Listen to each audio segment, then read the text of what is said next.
Imagine this. You're at a farmer's market, eyeing the last batch of fresh strawberries.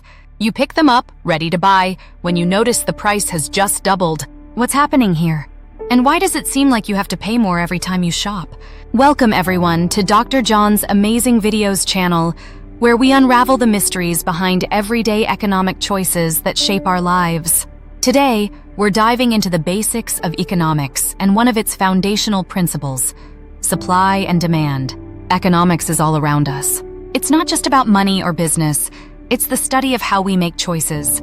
Economics helps us understand how people, businesses, and governments decide to allocate limited resources, like time, money, and even those fresh strawberries at the market. So what is economics exactly?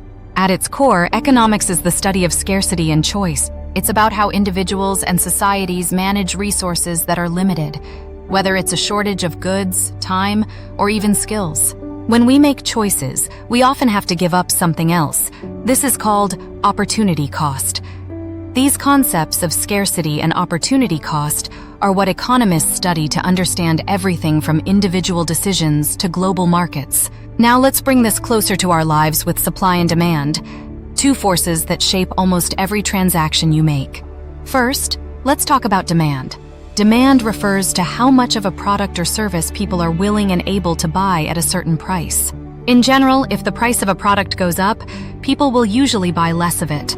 And if it goes down, people will buy more. Pretty straightforward, right? For example, think about how many times you've splurged on a snack or a treat simply because it was on sale. That's demand at work. Now let's move on to supply. Supply is the amount of a product or service that businesses are willing to provide at a given price. When prices are high, businesses want to sell more to make a profit.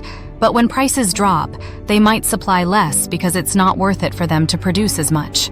Think back to our farmer's market. If strawberries are in high demand, the seller might charge more. But if the crop yield is low due to weather, the limited supply could drive prices even higher. Supply and demand work together to set the price we pay. So, what happens when supply and demand interact? They create what's called an equilibrium price, which is where the quantity of a product supplied matches the quantity demanded by consumers. At this point, everyone in the market is generally satisfied. But life isn't always so predictable. Factors like trends, seasons, and even global events can shift supply or demand, creating imbalances. This is why we sometimes see price spikes or drops in things like gasoline, groceries, or even tech gadgets. Let's take a quick real-life example. Consider gas prices. When global oil supply is disrupted, say due to political issues or natural disasters, the supply curve shifts, reducing the amount available. This causes prices to rise. Similarly, if demand spikes due to holiday travel, prices may increase due to the higher demand at the same supply level. Why supply and demand matter in everyday life? Understanding supply and demand helps us make informed choices. It shows us why prices fluctuate and why scarcity matters. Economics isn't just a subject. It's a way to see the world and make better decisions about our own resources and spending. So, next time you're at the store and wondering why prices look a bit different, remember that behind every price tag is a story of supply, demand, and the choices we all make.